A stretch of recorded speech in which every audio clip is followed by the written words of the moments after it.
Who are you? How do any of us define ourselves? I am a curious person. I love to keep growing and learning. I'm somebody who loves studying and learning about psychology and why we make decisions that we do. And I'm really damn sarcastic. So I think any of my friends and family, they would say right away, he jokes a lot and he has a maybe too sharp of a sarcasm or a wit to him. So I that's love who it. I am. Do you think that sarcasm, though, like, I love that you shared that and that, people obviously, pick that up in you. Do you think that's helped you in entrepreneurship? Because it's a hard ride, like it's not an easy path. And I feel like humor in general can help. Absolutely. Yeah. So I'm sure it's hurt me in a few ways, by the way. Like some Yeah, people, fair. you just rub the wrong way, right? Yeah. But on the upside, it definitely helps me get through those, disappointments or rough times. One of them, this is a real small thing, but it just happened. So it's kind of hilarious. I can't help but just laugh at it. So my book just came out. We'll get into that, but it's a national bestseller. And I'm from a small town in Pennsylvania, like 2,000 people. Our local hometown newspaper is from the closest city nearby, and it's like 20,000 people. And I had to hound them for like 3 months to publish anything about my book. Meanwhile, they're publishing things like, Joe's farm just had new chickens and stuff like that. And they won't publish about my national bestseller. They finally do. My dad sends me a photo of it in the paper, and they go with the glamorous, eye-popping headline of "Local Man Publishes." That's awesome. And I was just like, all right, you know what? That is so tried. fitting for what this is. I can get international respect in other news outlets, whatever, but my hometown paper won't even give me the time of day, basically. That is so funny. I'm trying to think, like, my mind's going in a whole bunch of different places for that, but it's like, it is interesting how because it's like, do you need that, publication in the paper? But I mean, I imagine you don't, of course, but it's like, that's where the human in us comes out, I think, right? And it's like, yeah, you're from there, and I'm from a small town as well, so I totally understand that. And there's a pride to it, right? Like, and so forth. But then you get, interesting scenarios like this that pop up. Yeah. I mean, right. Clearly it's not going to move sales. It doesn't matter very much, but there is a pride to it. There's also, I don't stay in touch with a lot of people from that area. So I was thinking, this is a nice way. Maybe somebody in their family will mention, didn't you go to school with this guy? Or didn't you play soccer with this guy? Or something like that. And that would be a nice way to reconnect maybe, or I just like stay. That. Yeah. But anyway, definitely have to stay humorous about these sorts of things. For sure. Where do we start? I'm trying to think here.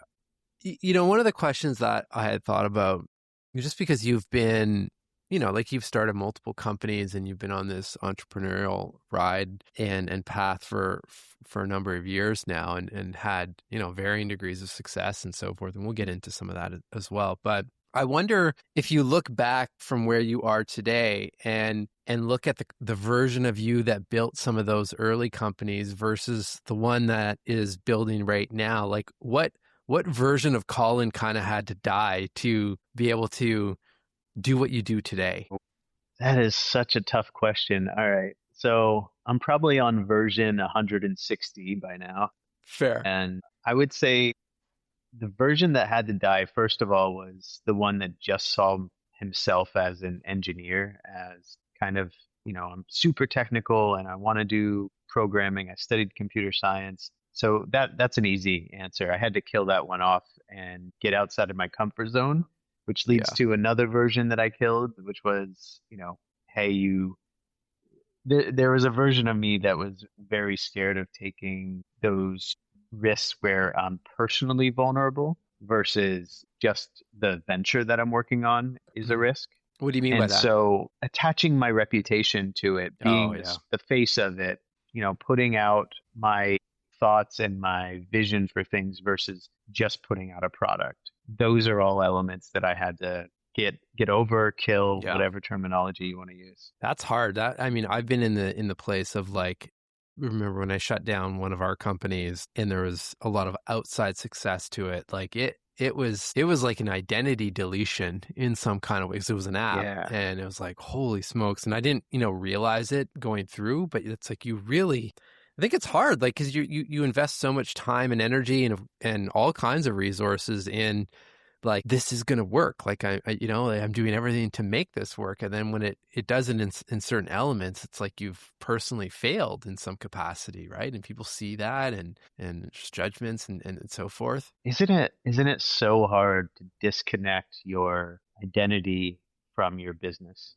I mean, Yeah. I really find that such a challenge. And, it's where I get some of my self-worth and my fulfillment, and that motivation to just keep going every day in life is part of it is tied to that. So absolutely, Yeah. when a business fails or you sell it and it succeeds and it moves on, I went through that process, and that was a detachment, partial detachment, not a full one, of my identity from that. And it was hard, but it's definitely one of those areas that you got to go through it and grow through it, because if you don't, then you're gonna always be just unhealthily attached or working on the same thing. Yeah. It's so it's interesting. I had someone from Blake Makowski's team, the founder of Tom's, reach out to have him on the show, which is like full cert. I mean, I started the show 8 years ago, and I think I reached out. This is when he would have been very active in Tom's, and like, he was a kind of a dream guest, and was never Mhm. able to make contact. And then just randomly yesterday, someone from the team's like, "Hey, here's what he's up to. Is there a spot on the show?" And I'm trying to play it cool. I'm like, yeah, of course, no problem. But the only reason I'm sharing that is the reason he's doing a bit of a pub tour right now is he has these bracelets that say enough on them. And it's all around the idea of when he sold Tom's, he, like, kind of what you just mentioned. And it sounds like you went through something similar, but or Blake said he's like, he just lost, so much purpose. And like, what am I like striving to go towards and so forth. And there are various, I think, stages to his journey, but ultimately like, he got as far as like thoughts of like suicidal thoughts. And Mm. that's where, these like kind of the bracelets, like, when is it enough? Like, Mhm. what is enough? And we need the reminders and the toolkits and so forth. So I'm wondering for you, Colin, like, what has helped you over the years with those identity, changes and big chapter shifts? Yeah, I mean, I've struggled a lot. I went through a phase, I write about it in the book, where a friend and I were biking one sunny day. I thought I was in a good mood. I thought I was normal. And she stopped me and just said, "Why are you so damn grumpy?" And I was like, "Wait, what?" Yeah. And it was a friend holding up that mirror to me that kind of woke me out of my stupor. And I was like, wow, I am complaining more than I should. I'm not appreciating what I have. I'm not growing. And that got me to start doing gratitude practice every Mm, day, thinking of the three things that I'm grateful for, small or big, doesn't matter. And then going through some other stuff, like writing down, for instance, what am um, I don't know if this is something you've ever done, but I find that I'm usually held back by a sense of fear about something. Usually sure. fear is the element that is really betraying me or holding me back or signaling I'm not ready for something. And so by journaling, and I write about, what fear am I having now about whatever decision or whatever identity crisis I'm having, then that really helps get me through it. Mm, So I think that combination of gratitude and then turning to the scarier side and yeah. getting into it with journaling can really unlock a lot of good stuff. When do you typically journal, or is it like as needed, or do you have a somewhat of a consistent routine? I try to do twice a week minimum in the Okay. mornings and after I meditate. And then every once in a while, maybe once a month, I'll just take an afternoon, a Saturday or Sunday, and go somewhere, hopefully outside, fresh air, and just start writing. Just stream of consciousness. It's probably Yeah. gobbledygook, but it's not for anybody else's eyes. Yeah. But it's so powerful. I mean, so that company I shut down, it was a journaling app. And that's actually how this podcast started. Mhm. So you're definitely speaking some love language on this side when it comes to the power of something like journaling or reflection is really what the practice is. Mhm. And it's Exactly. amazing, right? Like, a half day or just intentionally spending some time. Like I think it's almost like if you think of technology of like a hard kind of reboot on your device in any capacity, it just like runs better after that reset. And we Hmm. just often don't do that when it comes to our mind, right? Like let's empty this thing out and see, what's there and see. And then also I think the biggest one is to create space to see, okay, well, like, what am I hearing? Like, where do I need to go next? Or what's the move that maybe I'm missing? Or where's the guidance, right?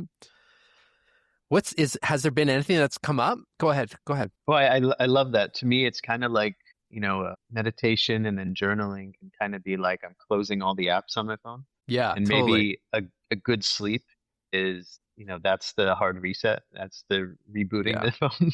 That's how I feel afterward. I just like, okay, yeah, now things are clear. Now I can calmly approach them and have enough resources for it. So some of the stuff that comes up, I would, it's everything from, oh, I think I'm ready for that next big change in my life, or I'm ready to take Yeah. on this challenge.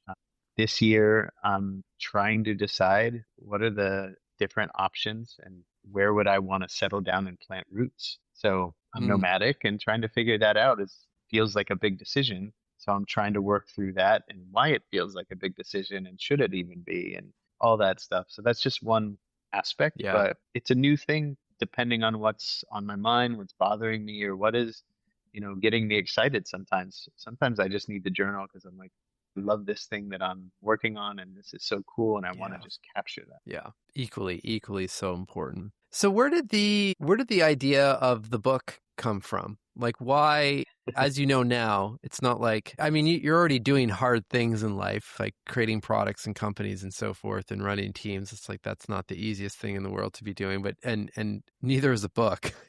I think people have like a glamorous view of like, oh yeah, I got to be writing the book on these like beautiful clear days in the south of France when inspired or something like that. And it's Yeah, on a often, typewriter. Yeah. yeah, exactly, right. But it's often, okay, I have 20 minutes here or 30 minutes, and like I'm gonna make some progress in like the most random places, kind of thing, right? Yeah. That's not everyone's reality, but to from start to finish, it's a hell of a ride. So yeah, what was the journey like for you, and what is the book? As we approach the 10-year anniversary of this casual dating app that frankly I don't think anybody thought it'd survive past a month, let alone 10 years. And I just felt like I had this story to tell. Like I wanted to get it out there. It wasn't a smooth journey. It wasn't straightforward sort of thing. And I think a lot of us founders, entrepreneurs, and people who work on products, we go through similar things. Like there are a lot of ups and downs, and things appear to be much more stable, much easier on the outside than they are on the inside. And Yeah, so I wanted to tell that story, and I thought, you know what? Because of the industry that it's in, dating industry, and because of how quickly we came out of the gate and just got a lot of our 15 minutes of fame, that was like more of a story than maybe the average entrepreneur might have. And I started to write about it. I shared it with a publication that was big on medium.com. The editors there featured it and loved it, and that got some good attention. And that's when people that I talked to started to plant the seed of like, you should turn this into a book. But at the time, I was like, I never even imagined being an author. And I started to talk to more people about it. And somebody just said, like, why can't you be? Like, you, this should be something you do. You're a good writer. it's I the don't know if it's magic true, but question they said that. Yeah, kind of why for not, any right? yeah any that like the magic motivator for any entrepreneur. Like if you weren't thinking about it, you're now thinking about it. Like, yeah, why not me? Yeah.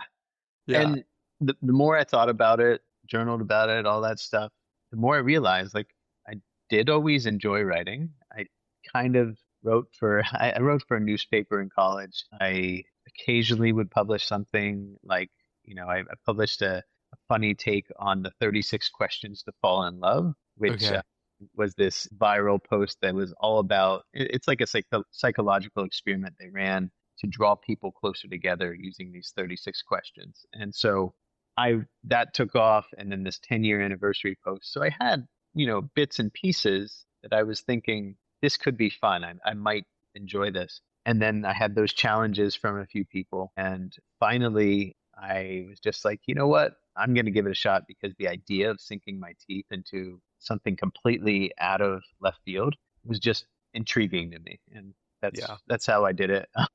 But it was much more of the writing itself wasn't that hard for me, I got to be honest, but the rest of the process was a slog. How so? You mean like more of the editing process? And then now, like you're full on, I mean, now you're full on like kind of PR mode, which I do have questions for you on that, given like that's what the book is about in a way. I mean, it's like how to It's funny you reach, mentioned that. right? Yeah, yeah. Like how to reach people, how to really connect people. And what I really love about it is just like it's not just a bunch of like growth hacks. It's like real, like the psychology behind this kind of stuff. And I think it's so important, especially we're chatting a little bit about AI tools and so forth earlier. And outside of like replacing people, I think the tools where they're giving a lot of incredible advantage, at least for people like me that have ideas and like, hey, let's see if I can create something and see how far I can take it before having to like scale up and bring people on board and so forth. But Hmm. it's still, as fun as that is, you still have to have someone to get that in front of to sell it or market it or create the brand or whatever. And like that's the part that I feel Hmm. like a lot of people don't talk about. And that's what you're talking about. And it's everything. Like, and it's the Yeah, hard part too. yeah, exactly. So as you said, the book is about all of these psychological influences we have that determine our behavior, whether we buy a product, if we keep using it, if we're successful with it, and that ultimately determines the success of a startup or frankly any company. Yeah. And so I tried to break it down in the book in the top ways that I see that you as a founder or you as a product person or marketer can use to actually grow what you're trying to grow and be successful with it and hopefully create sustainable success instead of just a growth hack or asking AI to hack something together because then you have the principles behind it and you can actually keep it going time to time. It's not just a fluke. So Yeah. that's the basis for the book. And then what I realized as I was writing the book and planning the marketing for it was this thing only works if it is like through and through authentic and I apply everything from the book to how I'm launching the book and how I'm Yeah. marketing it and all that stuff. So it's very meta in my approach and what the reason why I'm so happy I did that obviously just it's more authentic, but it turned it into a fun game for me. So now I Sure. get to be like, how can I apply, the contrast effect in this way? How can I build more social proof? How can I do any of these elements that can potentially work, but also run experiments? Because that's basically what we're all doing. We're all just experimenting all the time. And if you do that and you learn from the experiments, then you're going to have some hits come out of it. Yeah. So irrespective of, let's say, a product that you're working on, and I'll give a real use case in a minute on my side because I'm curious to see what you think if you were me. But just irrespective of that for now, like Mhm. what are the top 5%, you know, questions or things that we should be thinking about when trying to, augment our audience and build that brand and that reach and so forth when we're working on really anything, frankly. Yeah, yeah. So I talk a few, at first I dive into the mindset that you need to grow. Yeah. And that stuff is all about, put yourself out there. So you're getting comfortable with being uncomfortable. It's about Yeah. your resilience. So remembering those times that you got through when it felt like in the moment it was impossible, but you pushed through it. And that is building your resilience. It's about the experimentation you need to go through it. So these are all about like the founder's mindset or the growth mindset you need. And then there are the specific psychological tactics that you should use to try to help your customers succeed and therefore your business succeed.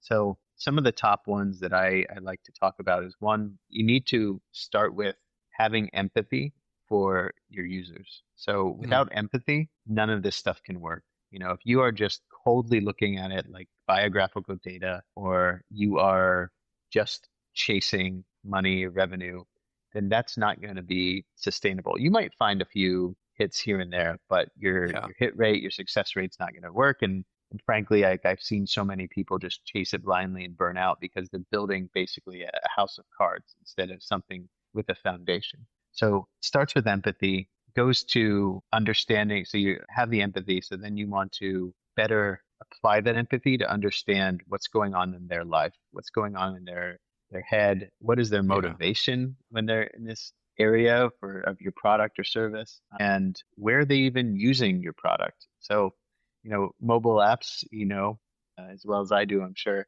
most people are using them in the toilets. Yeah. So what does that mean? That should change how you design your app, and frankly, even how you market it. You want to keep that in mind. Their attention span is short. They have, 5 to 20 minutes, depending on who it is. And they're going to be hopping in and out of apps and distracted by notifications and all this stuff. So we want to keep that in mind as we are thinking about how much does our design help them through that process, and how much do we stand out from competitors and all this stuff, right? The third step I would say is you want to really, really hone in on the segment that matters the most for you. And Mm, so a lot of times when I talk to people about this, they're like, oh, we haven't found product market fit yet. And I say, for which users? Because if you're not segmenting and narrowly defining, okay, this is the power user that we want to make this best app for, the best product for, then you are wasting your time, because you're trying to please everybody is going to please nobody. And yeah. applying these, we all respond differently to different cognitive biases and psychological triggers. There's overlap, of course, but there are differences in how we see them. Just a quick example: people who see themselves more, their identity is more rebellious, are less likely to follow the crowd and follow the big number social proof. Here's the most popular thing, I'm going to use that. They want to see either authority figures that they trust and also are kind of rebellious, or they want to see specific things that speak to their needs and show that, okay, this person is just like me. I don't know about them yet, but they seem like just my type of person. So I'll trust that more than I would the mass crowd. And obviously, the opposite is true for people who are more like, I just want to follow whatever the proven thing is. Yeah. So I'm only on number 3. Do you want me to keep going? Yeah. Well, actually, I'm going to pause you there because I think the example that I wanted to give you on my side, it might be relevant Yeah, on please do. here because, and it links to actually some of your personal shares as well. So I guess it's been a year that almost a year that I've been working on the tech behind this what I call a mental fitness blueprint. But it's been a decade of like working on like what actually works in this space. And in Right. short, what I've created is basically a 90-day operating plan for your mind that's personalized to you based on your inputs, like, and Hmm. it's linked to this has been the insight, especially when working with corporate teams and speaking and so forth. It's like people know that like meditation or journaling or breathing, like different practices are beneficial. They've often tried things, but they have a real hard time like getting the habits to stick, because then like life and business happens. Hmm. And the insight that popped was like in the professional world, we're all pretty used to working on 90-day plans or quarters and so forth, because it's just naturally you do like a business review after a few months, like, and we always have a strategy for the company. It's not like you're just running Hmm. blind and kind of guessing. So what I created was like, how do you combine those two things so that hey, for the next 90 days, this is what I'm focused on. I've deemed these things to be really important for me personally and Hmm. professionally. But then let's keep going and ask the questions like, what does my mind need over the next 90 days? And make sure that there's a plan that supports the mind, so you're actually operating at the most optimal level and you feel good while you're going through that process. So this has worked really well, like in the corporate side of things, because that's a lot of the world that in teams and Hmm. startups and so forth, because they get it. But as I'm trying to like expand this out in just general kind of like public facing, knowing that the majority of the population is checking in feeling overwhelmed most days, I'm still struggling to figure out like this isn't a tech product that you would do in the bathroom. It would be what you're doing on your like, hey, I'm going to take a half day and do Hmm. some journaling, and I'm going to bring along my plan, because I know what works for me. I've got the patterns that are identified as Hmm. potential mental blocks over this next season, as well as the things that'll help me. But it's like trying to find the right messaging for the public, right? And I've been obviously reading your book, and there's a lot of highlights. in there. But I'm curious, like if you were me, like what are some questions you would be asking at this stage? Just, given the brief background, obviously I gave you. Yeah, I think the first thing that comes to mind is, is the messaging you want to go for, hey, this is a 90-day thing, which sounds like a big commitment? Or is the Mm, messaging more about, here are the benefits, and here's how you can take the smallest baby step in using something called chunking? Chunk the goal into something that is so brain dead simple and easy for them to get started. And then they start to have that investment effect pile up, and they're like, yeah, I did a week of this. Awesome.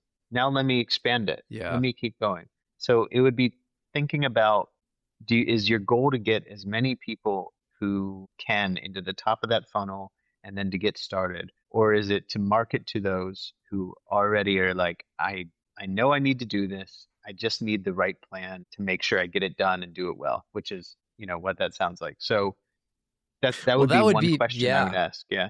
I guess that would be the probably the power user, like someone like yourself, you probably get it. But I mean, the on my side, like where I want to have the most amount of impact is just all of the people that are out there that are really struggling, and Hmm. getting them to just pause for a few seconds to think about this stuff. So that's your chunking Yeah. is like exactly probably what I need to think about a little bit more. Yeah, and the other thing that comes to mind, at least for me, this, I haven't seen this in studies, I haven't looked it up, but I do know how strong identity is for our behaviors. And so what I saw with myself was I had a mental blocker where I didn't see myself as somebody who would meditate every day. Interesting. And I realized once I flipped that switch, once I was like, you know what? Why can't I be that type of person? And why am I setting this high goal of 20 plus minutes to count it as meditating for that day? Why not something dead simple like 5 minutes? And Yeah. then I am the type of person who meditates every day because I feel better about it.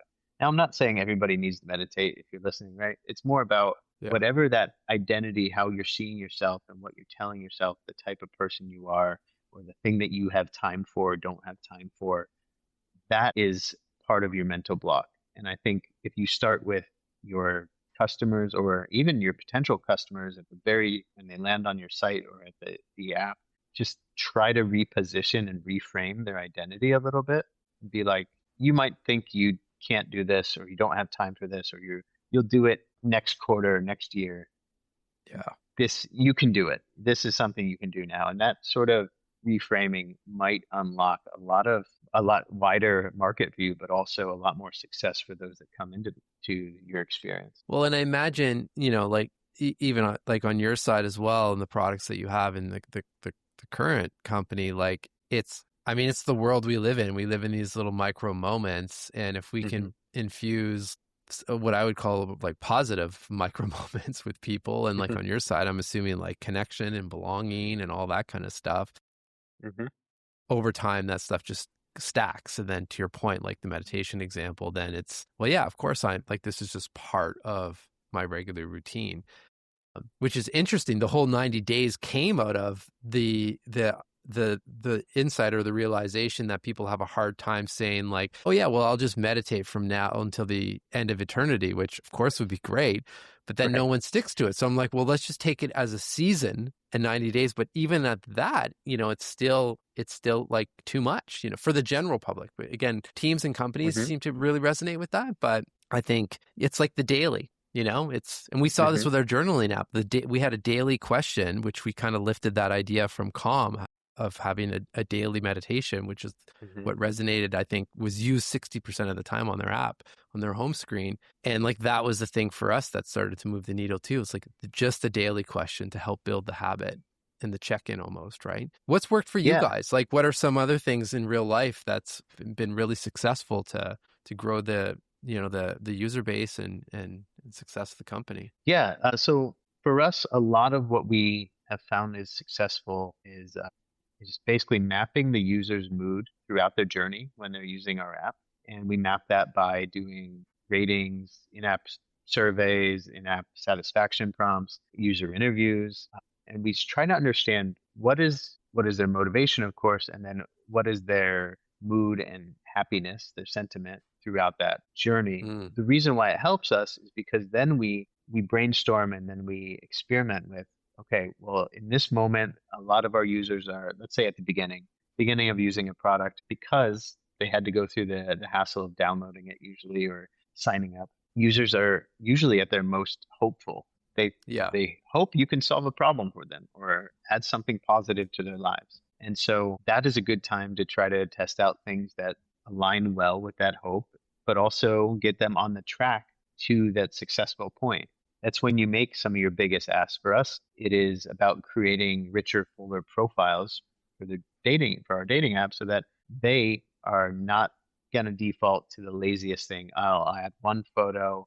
Yeah. Okay, I have a minimum bio length. I'll write a few words. Just doing the bare minimum that's not going to get them any results or get them the results they don't want, matching your attention from people that aren't that interesting. And instead, guide them to creating a better profile, like nudging them, hey, you need more photos and you need better photos and you need a Yeah. bio that it actually makes more sense.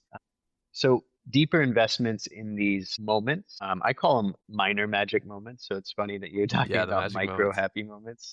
But the reason why these can be magic is they don't on their own explode retention or, drastically increase revenue usually, although a few experiments did. What happens is they have, nice little bumps or boosts in growth, and then they compound. And so Yeah. the one experiment boosted retention for that segment of users by 18%. Great. And now the Yeah. next one that was successful boosted it by another 10%. And we just keep building and building on that before you look at what is the ultimate aha or big magic moment that can really, double your number of users that are retaining and find success and all that stuff. So Yeah. mapping those moods and then doing these interventions at the right time. And the one surprise thing a lot of people think is like, oh, of course, you want to ask people to rate your app when they're happy. But we do interventions when they're unhappy too, when we think that they're frustrated or confused, Hmm. because How do we you want know to. that? Like, what's the like, how do you gauge that or make that hypothesis? Yeah, so we try to correlate the satisfaction prompt within the app. Okay, this sort of trigger in the app has a lower overall score, and we have a free text box that users can tell us why they gave us that score. So we have that Hmm. info. And Yeah. then when we watch users in user interviews and trials and stuff, then we can see that their real-time emotional reaction. They Yeah. often voice like what they're feeling in the moment. That's what we Yeah. encourage them to do. And then going through, all the other methods that I use to have deeper empathy for our users, using the app myself, etc. So there are now with AI, of course, you can feed in your reviews and all this stuff, and you can even grab a wider set.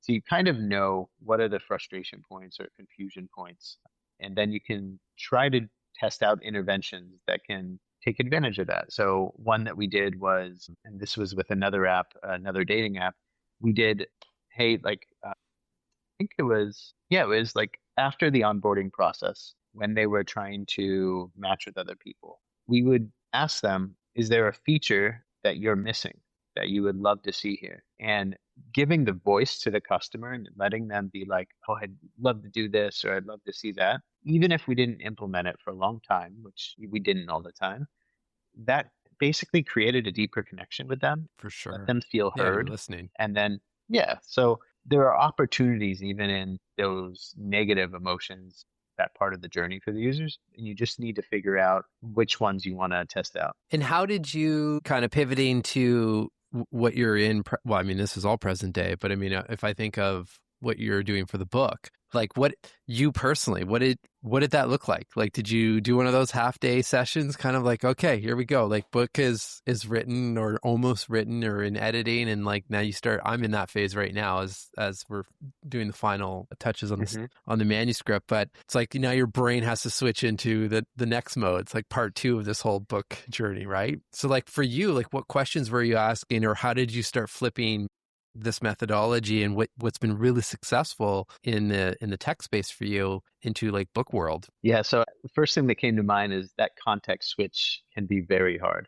Going from writing to marketing, I Yeah. took about a month off where I was doing a little bit with that stuff, but I was mostly just off and Yeah. working on my other app and stuff like that. So that was a good time to kind of have a gap and a reset.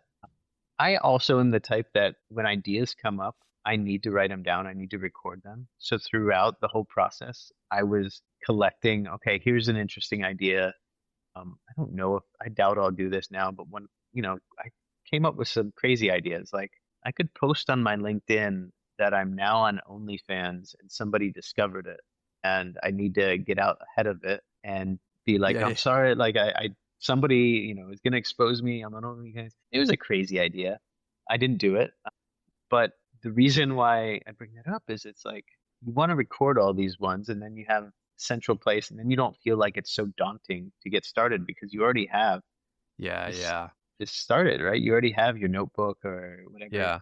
you're Where do you using to record your record it. stuff? Let's get tactical. Like what's your setup? Uh, well, I if I'm handwriting, which I am maybe, half the time approximately, then I'll take that and I'll take it in. I'll either take a photo or I'll Okay. transfer it over voice notes into Notion. So I Yeah. use Notion as like my central repository, but Yeah. then Same. how it gets into Notion can vary. Yeah.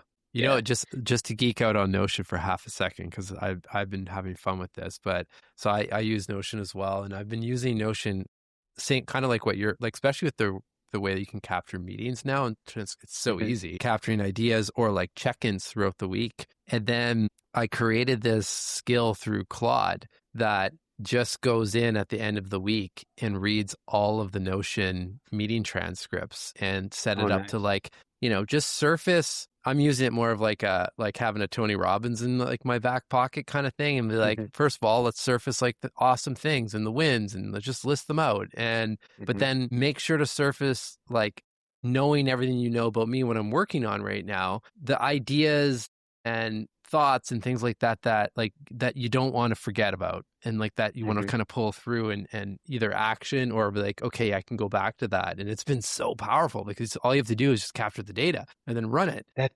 That's so smart. I need to set that up. Yeah, for Yeah, sure. I'll share I'll share the skill with you afterwards, but yeah. Excellent. Yeah. So yeah, then after getting it into Notion, I started to really just tell myself, all right, this feels daunting.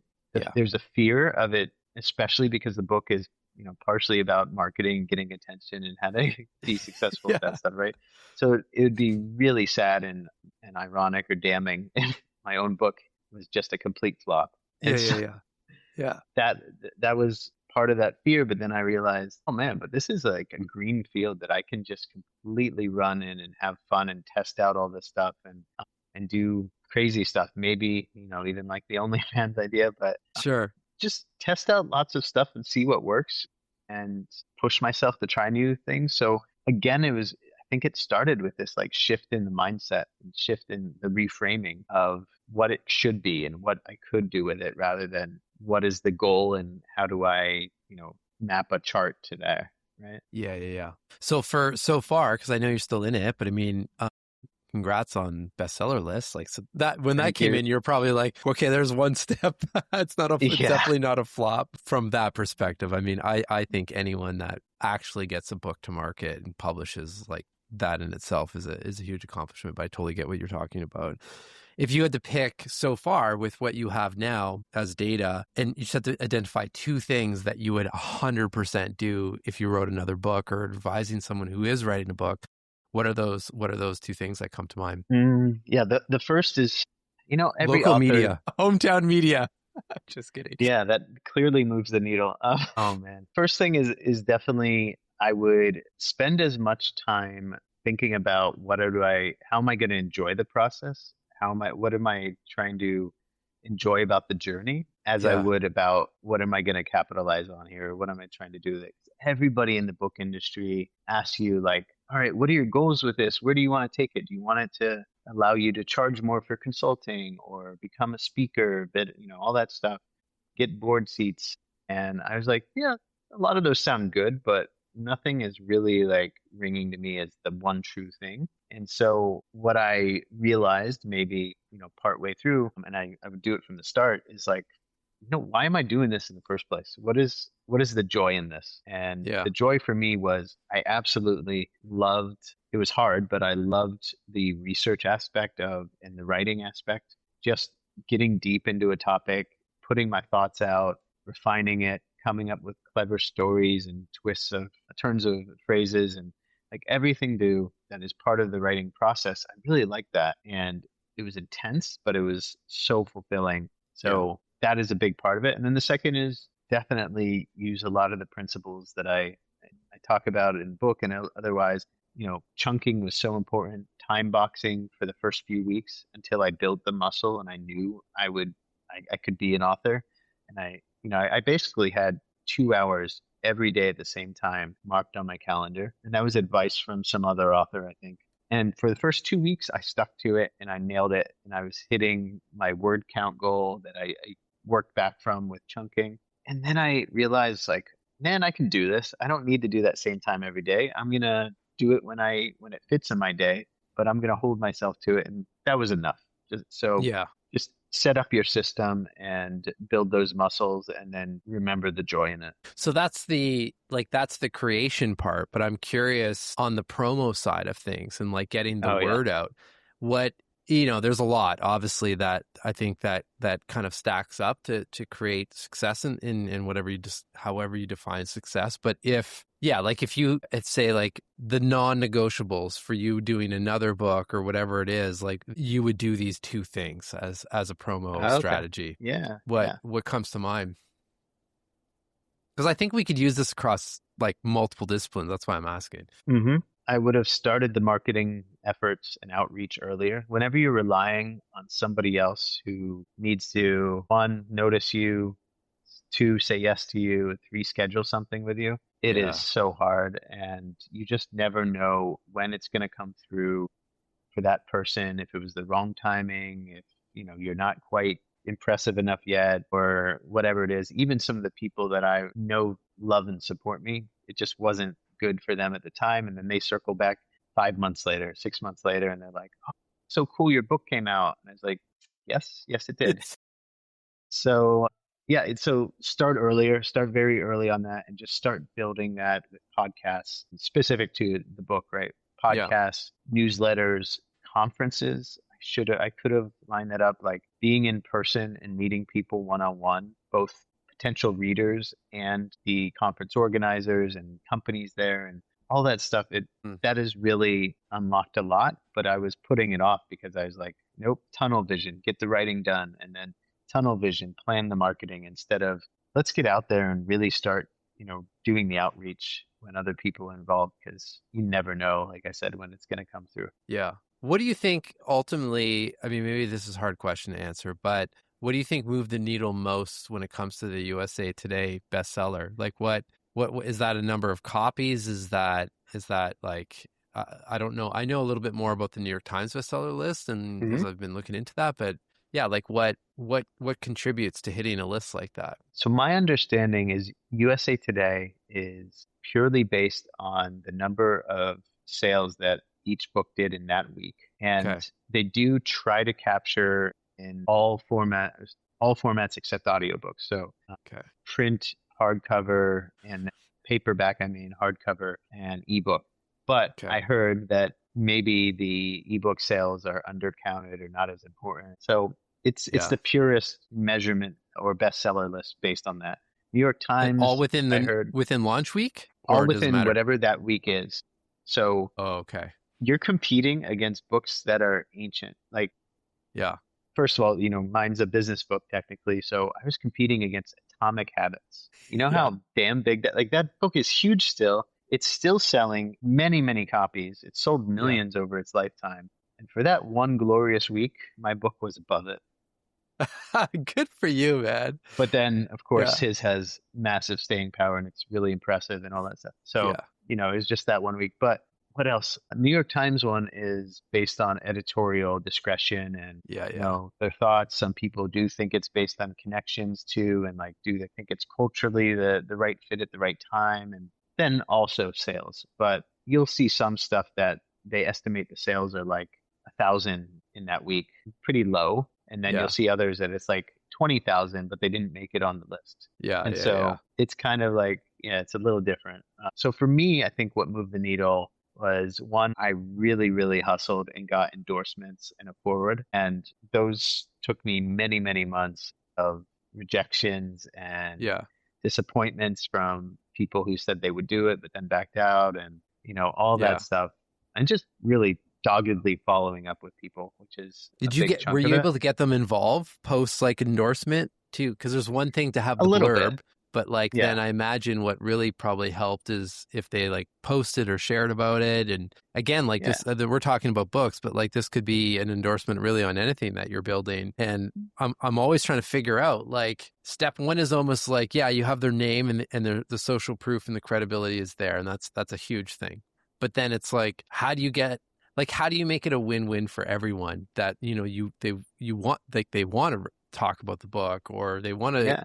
explain something that has been like, this has been really useful for me, or I use this app or I use this product or whatever it is, right? Yeah, I'm very grateful to the ones who gave me blurbs, and two of the authors did post about it, and I know sent some purchases my way. Yeah, So that's awesome. I don't think endorsements on their own, like my book probably would have done all right without them, but I do think it gets some people in the door to at least of consider the course. book, and it might get some of them to actually make the purchase too. But in terms of tracing the direct sale, it's more of an additive effect. It's hard Yeah. to credit the entire purchase to it. The other elements are, and this is generalized advice, play to your strengths in terms of if you have any assets, any skill sets that lend itself or could be adapted to lend themselves to help you reach this milestone or goal. The reason, by specific example for us, we have a dating app.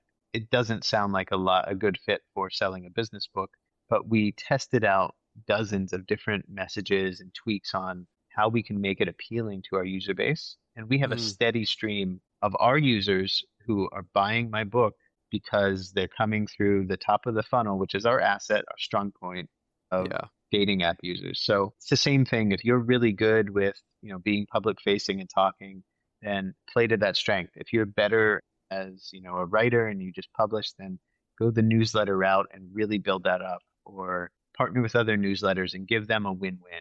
Stuff like that can work, but play to your strength, especially if you have any properties that you can try to Yeah. leverage and build on. I love it. I love it. Brother, this has been fun. I mean, we could definitely continue, but I want to respect your time. And I also want to make sure people actually pick up the book so we don't go into too much detail. I think you've given it enough of a tease and flavor, but Well, it's, can we add one thing yes, of for course. you? I want to ask you a question. So, Yes. from the book, what stood out the most to you? What came to mind? Any content or anything about it that you saw? Well, for sure the magic moments. I think Mm. I have that written down here in my notes as well. It's like always because I think it's just an easy concept to always have in the back of your mind and it allows, especially on a show like this where we're always talking about like how do we give ourselves the micro pauses. And I Mhm. think whenever you're going through thinking of how you want to get something out or who you're targeting and so forth, like, hold on a second, like how, like what is that moment, right? Or how can I create that moment? Or what am I missing that, like Mhm. I almost equate the magic moments to, I've heard Brian Chesky talk about this at Airbnb. It's like, what's the 12-star experience, Mhm. renting a place or the user flow and so forth. So yeah, that was, and to your point, how you write about like I almost said stumble upon, but I think maybe there's an element of that, but it's also like pretty, I think you stumble upon them when you're intentionally thinking of these things in the background. But when you do, it's like, whoa, like that's that's the needle mover right there. So Totally, yeah, totally agree. Yeah, magic moments are really powerful, and they are just easier to remember and spot once you understand the concept. So I love that. Thank you for sharing. totally. Totally. Well, thank you, man. Thank you for what you do and for putting the time and effort into this book and everything that you're putting out into the world. I mean, especially when it comes to like helping people form connection and find partners and like I'm preaching to the choir here, but we live in a world that's pretty disconnected and pretty lonely, and I don't think that's good for anyone. So anyone working to change that, lands in my heart. So thanks for what you do, brother, and hopefully we have another conversation as the journey continues. Awesome. Well, thank you so much. I'm so glad to get connected, and I look forward to the next time we talk.